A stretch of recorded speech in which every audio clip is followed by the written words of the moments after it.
Welcome to video. So இன்னைக்கு வந்து CCS 335 cloud கம்ப்யூட்டிங்கோட syllabus தான் பார்க்க போகிறோம். அதோட எக்ஸ்பிளனேஷன்ஸ், ஸோ என்ன கைண்ட் ஆஃப் டாபிக் இது, என்ன கைண்ட் ஆஃப் சிலபஸ் இது அப்படின்றது தான் நம்ம பார்க்க போகிறோம்.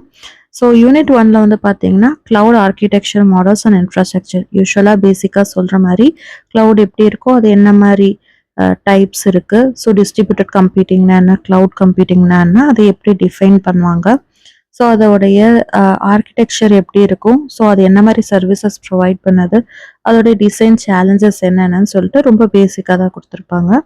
ஸோ நெக்ஸ்ட் வந்து பார்த்தீங்கன்னா யூனிட் 2ல் வந்து பார்த்தீங்கன்னா வர்ச்சுவலைசேஷனோடைய பேசிக், ஸோ வர்ச்சுவலைசேஷனோடைய டாக்ஸானமி அது எப்படி இருக்கும் பார்க்குறதுக்கு, அப்புறம் ஹைப்பர்வைசர் 2 டைப் இருக்குது, அதோடைய கான்செப்ட் என்ன, ஸோ வந்து அதோடைய ஸ்ட்ரக்சர் எப்படி இருக்கும், எப்படி இம்ப்ளிமெண்ட் பண்ணலாம், அப்புறம் வந்து ஃபுல்லி விர்ச்சுவலைசேஷனாக பண்ணலாமா இல்லாட்டி பேரா விர்ச்சுவலைசேஷனாக பண்ணலாமா, எப்படி ஒரு CPU இல்லை மெமரி இல்லை ஐஓ டிவைசஸ் எப்படி வர்ச்சுவலைஸ் பண்ணுறது அப்படின்னு சொல்லிட்டு பேசிக்கான கான்செப்ட்ஸில் தான் கொடுத்துருப்பாங்க.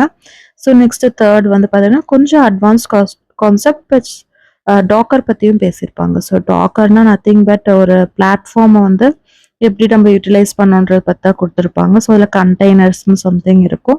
ஸோ அதில் வந்து ரெபாசிட்ரிஸு, என்ன மாதிரி ஸ்டோரேஜ், இது மாதிரி ஒரு பிளாட்ஃபார்முக்கு தேவையான எல்லா சோர்ஸஸையும் அங்கே கொடுத்துருப்பாங்க. ஸோ அதே தான் இங்கே வர்ச்சுவலைசேஷனும் கொஞ்சம் அட்வான்ஸ் கான்செப்டில் ஒரு டெஸ்க்டாப்பு இல்லை ஒரு நெட்ஒர்க் சைடில் இல்லை ஸ்டோரேஜ் எப்படி பண்ணுறது, ஒரு சிஸ்டம் பாயிண்ட் ஆஃப் வியூவில் எப்படி இருக்குன்ட்டு வர்ச்சுவலைசேஷனுடைய கான்செப்ட்ஸ் பற்றியும் சொல்லியிருப்பாங்க.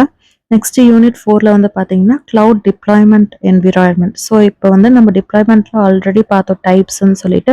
So public cloud, private cloud, hybrid, அப்புறம் கம்யூனிட்டின்ட்டு நிறைய கிளவுட்ஸ் இருக்குது. ஸோ அதோடைய அப்ளிகேஷன் பாயிண்ட் ஆஃப் வியூவை வந்து இந்த 4th யூனிட்டில் சொல்லுவாங்க. ஸோ கூகுள் ஆப் இன்ஜின்னா என்ன, அமேசான் AWSல இருக்கிறது எப்படி, EC2னா என்ன, ஸோ இது மாதிரி அப்ளிகேஷன் பாயிண்ட் ஆஃப் வியூவில் வந்து அவங்க சொல்லியிருப்பாங்க. ஸோ யூனிட் 5ல் வந்து பார்த்தீங்கன்னா கிளவுட் செக்யூரிட்டி. ஸோ கிளவுட் செக்யூரிட்டின்னு பார்த்தீங்கன்னா என்ன மாதிரி டைப்ஸ் ஆஃப் அட்டாக்ஸ் அவங்க பண்ணுவாங்க, அதை எப்படி ஓவர் கம் பண்ணுறது, என்ன மாதிரி சேலஞ்சஸ் இருக்குது, யாரெல்லாம் வந்து ஐடென்டிஃபை பண்ண முடியும், ஆக்சஸ் யார் யாருக்கெல்லாம் கொடுக்கணும் அப்படின்னு சொல்லிட்டு அதோட ப்ராக்டிக்கல் யூசேஜஸ் பற்றி சொல்லியிருப்பாங்க. ஸோ இதில் கோர்ஸ் அவுட்கம் பார்த்தீங்கன்னா உங்களுடைய செகண்ட் யூனிட்டில் வந்து என்ன சொல்லியிருப்பாங்க அப்படின்னா அப்ளிகேஷன் கான்செப்ட்ஸ் வந்து கேட்டிருப்பாங்க. ஸோ அப்போனா நீங்கள் செகண்ட் யூனிட்லேயும் தேர்ட் யூனிட்லேயும் வந்து பார்த்தீங்கன்னா கேஸ் ஸ்டடி இல்லாட்டி யூஸ் கேஸ் சினாரியோ மாதிரி கொஷின்ஸ்லாம் எதிர்பார்க்கலாம். ஸோ அவ்வளோதான் இதில். ஸோ தேங்க்ஸ் ஃபார் வாட்சிங். ஸோ எனி டவுட்ஸ் இருந்துச்சுன்னா நீங்கள் கமெண்ட் செக்ஷனில் கேளுங்க. ஸோ உங்களுடைய அப்கமிங் வீடியோஸ் என்னென்னா இதுலேயே யூனிட் 1லேருந்து ஆரம்பித்து ஸோ என்னென்ன என்னால் ப்ரொவைட் பண்ண முடியுமோ ஃப்ரீ டைமில் I'll be posting videos related to this subject.